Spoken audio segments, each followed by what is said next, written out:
हवा वेगाने नव्हती, हवेपेक्षा त्यांचा वेग होता. हवा वेगाने नव्हती, हवेपेक्षा त्यांचा वेग होता.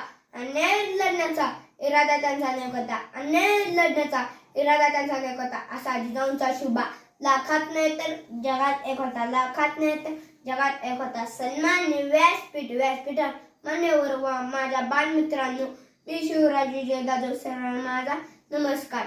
19 फेब्रुवारी 1630 हा सणाचा दिवस आणि अशा हे मंगलदिनी महाराष्ट्रातील पुणे जिल्ह्यातील शिवनेरी किल्ल्यावर जिजाऊ मातेच्या पोटी शिवरायांचा जन्म झाला.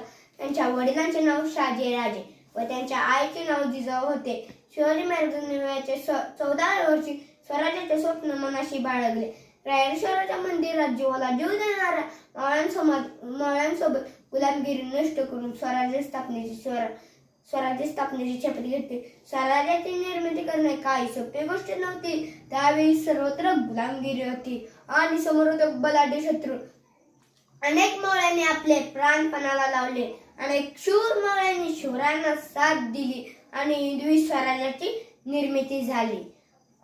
6 जून 1674 रोजी छत्रपती शिवाजी महाराजांचा रायगड किल्ल्यावर राज्याभिषेक करण्यात आला. अनेक वर्ष गुलामगिरीत पडलेल्या गोरगरीब रयतेला लोकप्रिय न्यायप्रिय छत्रपती शिवाजी महाराज मिळाले. शेवटी मी एवढेच म्हणेन की सह्याद्रीच्या खुशीतून एक हिरा चमकला. सह्याद्रीच्या खुशीतून एक हिरा चमकला. भगवा टिळा चंदनाचा शिवनेरीवर प्रगटला. भगवा टिळा चंदनाचा शिवनेरीवर प्रगटला. हातात तलवार घेऊन शत्रूंवर गरजला. हातात तलवार घेऊन शत्रूंवर गरजला. महाराष्ट्रात असा एक राजा होऊन गेला. महाराष्ट्रात असा एक राजा होऊन गेला. जय हिंद.